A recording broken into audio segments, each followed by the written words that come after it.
ఇప్పటిదాకా ఎవరైనా పోలీసులు దెబ్బకు దొంగలు పారిపోయారు, లేకపోతే రాజకీయ నాయకులు పారిపోయారు. కానీ ఫస్ట్ టైం విచారణకి హాజరవ్వకుండా పోలీస్ అంటే శాసనాన్ని తయారు చేసేటువంటి ఐఏఎస్ ఆఫీసర్లే ఒక్కసారి శాసన ఉల్లంఘన చేస్తూ పారిపోయారు. అట్లా ఉంటుంది జగన్మోహన్ రెడ్డితో సావాసం చేస్తే. జగన్మోహన్ రెడ్డి గారికి అత్యంత సన్నిహితులు, అత్యంత దగ్గరగా ఉన్నటువంటి వ్యక్తులు సిట్ విచారణకి హాజరు కాకుండా అజ్ఞాతంలోకి వెళ్ళిపోయారు.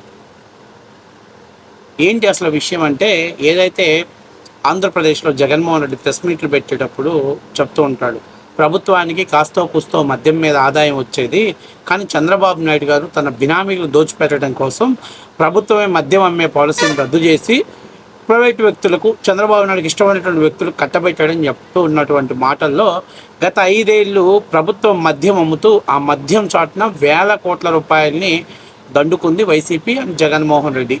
ఈ డబ్బులన్నిటినీ చేరవేయడం ద్వారా, అంటే డిస్టిలరీ నుంచి జగన్మోహన్ రెడ్డి తాడేపల్లి ప్యాలెస్కు చేరవేయటంలో కీలక పాత్ర పోషించినటువంటి వ్యక్తులు, అప్పటి ప్రభుత్వానికి అత్యంత కీలకంగా వ్యవహరించినటువంటి ధనుంజయ రెడ్డి గారు, అట్లాగే జగన్మోహన్ రెడ్డికి ఓఎస్టీడీగా ఉన్నటువంటి కృష్ణారెడ్డి గారు, వీళ్ళిద్దరే కాకుండా భారతీ సిమెంట్కి జీవితకాలపు డైరెక్టర్గా ఉన్నటువంటి గోవిందప్ప బాలాజీ గారు, వీళ్ళ ముగ్గురు ప్రస్తుతం సిట్ విచారణకి హాజరు కాకుండా అజ్ఞాతంలోకి వెళ్ళిపోయారు. వీళ్ళు ముగ్గురు ఏదైతే మద్యం పాలసీ కుంభకోణంలో A31 ధనుంజయ రెడ్డి గారు, A32 కృష్ణారెడ్డి గారు, A33 ఎవరైతే ఈ గోవిందప్ప బాలాజీ గారుగా నిందితులుగా చేర్చారు. అయితే వీళ్ళు మమ్మల్ని సిఐడి అంటే సిట్ విచారణ చేయకుండా ఉండాలి అని చెప్పేసి హైకోర్టులో ముందస్తు బెయిల్ కోసం అప్పీల్ చేసుకుంటే హైకోర్టు వీళ్ళ బెయిల్ని పెట్టుకున్నటువంటి పిటిషన్ని కొట్టివేసి నోరు మూసుకొని విచారణకు హాజరు కావాలని చెప్పారు. వీళ్ళందరితో ఊరుకోకుండా సుప్రీంకోర్టు తలుపు తట్టారు. ఈ కేసులో సుప్రీంకోర్టు ఇన్వాల్వ్మెంట్ అవ్వాలి, సిట్ని నియంత్రించాలని చెప్పేసి వేస్తే సుప్రీంకోర్టు కూడా స్పష్టమైనటువంటి ఆదేశాలు ఇచ్చింది. మీరు సిట్కి పూర్తి స్థాయిలో దర్యాప్తుకి సహకరించండి, విచారణకి హాజరవ్వాల్సిన పరిస్థితి, ఈ కేసులో మేము ఎటువంటి జోక్యం చేసుకోలేము అని చెప్తూ ఈ యొక్క సుప్రీంకోర్టు కూడా కీలకమైనటువంటి ఆధారాలు ఇచ్చింది. సో సుప్రీంకోర్టు ఆధారాలు ఇవ్వటంతో ఈ నెల 10వ తారీఖున వీళ్ళు సిట్ విచారణకి రావాలి అని చెప్పేసి 3 రోజుల కిందట వాళ్ళ కుటుంబ సభ్యులకు, బంధువులకి సిట్ ఆఫీసర్లు నోటీసులు అందించారు. అయితే విచారణకు రాకపోగా ప్రస్తుతం వీళ్ళు ఎక్కడున్నారు, విచారణకి ఎందుకు రాలేదు, గైహాజరవటానికి గల కారణాలు ఏంటి కూడా తెలియలేదు. సో మొత్తం మీద ఈ కేసులో కీలకంగా వ్యవహరించిన వీళ్ళు అజ్ఞాతంలోకి వెళ్ళిపోయారు. సో అందుకని చెప్పేసి ఈ దేశం వదిలిపెట్టి పోకుండా ఉండటానికి సిట్ అధికారులు వీళ్ళని ఏదైతే పాస్పోర్ట్స్ని అన్నిటినీ కూడా అన్ని ఎయిర్పోర్ట్స్ నుంచి వాళ్ళకి లుకౌట్ నోటీస్ జారీ చేశారు. సో వీళ్ళు దేశం వదిలిపెట్టి పోకుండా ఉండటానికి. అలాగే సిట్ దర్యాప్తు సభ్యులు కూడా వీళ్ళు ఎక్కడైతే రహస్య ప్రదేశాల్లో దాంకునే అవకాశం ఉందో, అంటే మద్రాస్, అలాగే బెంగళూరు, హైదరాబాద్ లాంటి నగరాలలో వీళ్ళ మీద జల్లెడబడుతున్నారు. సో మొత్తం మీద ఒక ఐఏఎస్ ఆఫీసర్లు జగన్మోహన్ రెడ్డితో సావాసం చేసి చివరికి ఐఏఎస్లైనా ఐపీఎస్లైనా జగన్మోహన్ రెడ్డి లాంటి వ్యక్తితో సావాసాలు చేస్తే ఇదిగో ఇలాంటి పరిస్థితి ఏర్పడుతుంది. ఒక విశ్రాంతి ఐఏఎస్ ఆఫీసర్ అయిన ప్రభుత్వ సలహాదారులుగా పనిచేసినటువంటి వ్యక్తి ధనుంజయ రెడ్డి, అలాంటి ధనుంజయ రెడ్డికి ఈరోజు అజ్ఞాతంలోకి వెళ్ళేటువంటి కర్మ పట్టింది. కారణం ఏంటయ్యా అనంటే మద్యం పాలసీల్లో వీళ్ళు ముగ్గురు కీలక పాత్ర పోషించారు.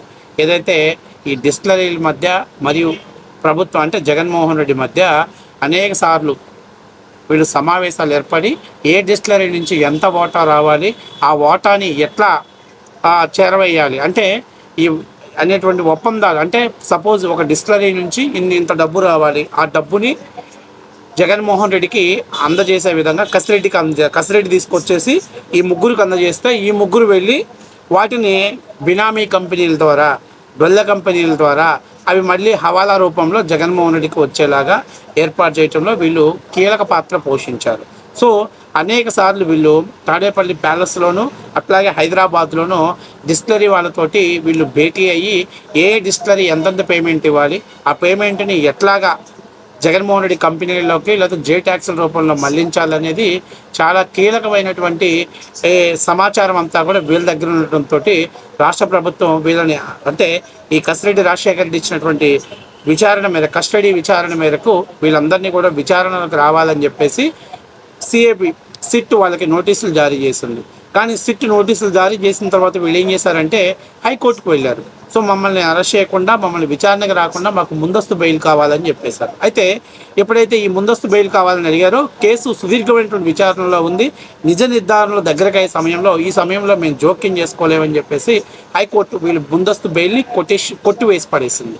కొట్టివేయడంతో పాటు సిట్ దర్యాప్తుకి మీరు సహకరించాలి అని చెప్పేసి కూడా చెప్పడం జరిగింది. ఆల్రెడీ కసిరెడ్డి రాజశేఖర రెడ్డి దీంట్లో జైల్లో ఉన్నాడు, అట్లాగే ఇంకా 2-3 దీని మీద అరెస్ట్ అయ్యారు కాబట్టి ఇది పూర్తి దర్యాప్తులో ఉంది కాబట్టి దీంట్లో మేము సహకరించలేమని చెప్పడం జరిగింది. అయితే వీళ్ళు మళ్ళీ సుప్రీంకోర్టుకు వెళ్ళినా కూడా సుప్రీంకోర్టులో కూడా అదే జరిగింది.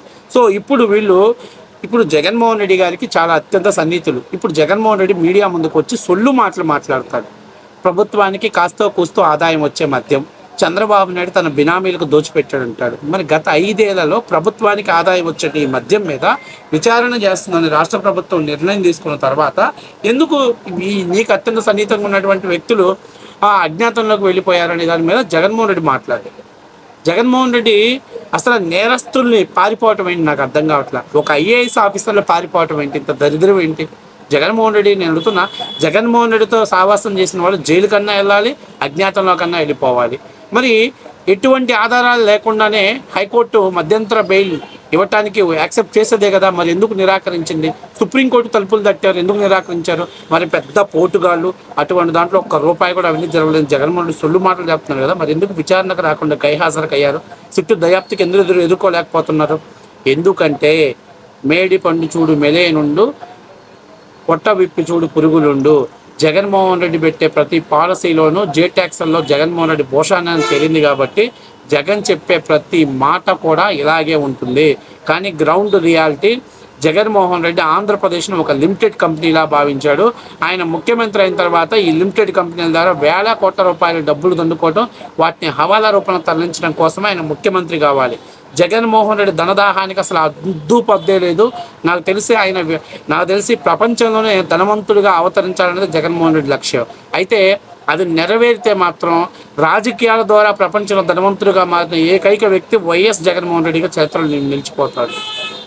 సో ఇంత మద్యం మీద ఇంత దారుణమైనటువంటి కుంభకోణాలు జరిగి ఇన్ని వేల కోట్ల రూపాయలు జగన్ భోషాలను జరిగితే జగన్ అవన్నీ కూడా కప్పిపెట్టుకొని మీడియా ముందుకు వచ్చి మద్యం పాలసీ ప్రభుత్వానికి బెనిఫిట్స్, మద్యం పాలసీ ద్వారా ప్రభుత్వానికి ఆదాయం వస్తుంది అని చెప్పేసి మాట్లాడుతుంది. మరి గత 5 ఏళ్లలో నువ్వెందుకు ఒకవేళ చంద్రబాబు తప్పు చేస్తే ఆ పాలసీల మీద ఎందుకు రివ్యూ చేయలేకపోయారు? ఎందుకు ఆ తప్పులను బయటపెట్టలేకపోయారు? సంబంధిత అధికారులను అరెస్ట్ చేయలేకపోయారు? ఎందుకంటే ఈ చంద్రబాబు నాయుడు అమలు చేస్తున్న పాలసీలు భారతదేశంలో దాదాపుగా 26-27 రాష్ట్రాలు ఇదే పాలసీని అమలు చేస్తున్నాయి. 3-4 రాష్ట్రాలు మాత్రమే రాష్ట్ర ప్రభుత్వ పరిధిలో మద్యానాన్ని అమ్ముతున్నారు. కానీ జగన్మోహన్ రెడ్డి రాష్ట్ర ప్రభుత్వం ఏదైతే రాష్ట్రం ప్లస్ అంటే కొన్ని రాష్ట్రాలలో ప్రైవేటు యాజమాన్యం ఉంటుంది, కొన్ని రాష్ట్రాలలో ప్రభుత్వ యాజమాన్యం ఉంటుంది. కానీ జగన్మోహన్ రెడ్డి మాత్రం మిక్స్డ్ యాజమాన్యాన్ని తెచ్చాడు. ప్రాఫిట్స్ మొత్తం జగన్మోహన్ రెడ్డి పోయేటట్టు కేవలం ప్రభుత్వం పేరు మీద మాత్రమే అమ్ముతున్నట్టు చూపించడం లేటెస్ట్ పాలసీ. ఇది ఎవడు తేడు? జగన్మోహన్ రెడ్డికి ఒక్కడికే తెలుసు అలాంటి పాలసీలు. స్కీములు పెట్టి స్కాములు చేయడం జగన్మోహన్ రెడ్డికి తెలుసు. సో జగన్మోహన్ రెడ్డికి అత్యంత సన్నిహితుల పరాదులు వీళ్ళు 3 దొరికితే నెక్స్ట్ ప్రకంపనాలు తాడేపల్లి కొంపలోనే వస్తాయి. భూకంపం తాడేపల్లి కొంపలలో రావటం మొదలుపెడుతుంది. అది మాత్రం వాస్తవం విషయం.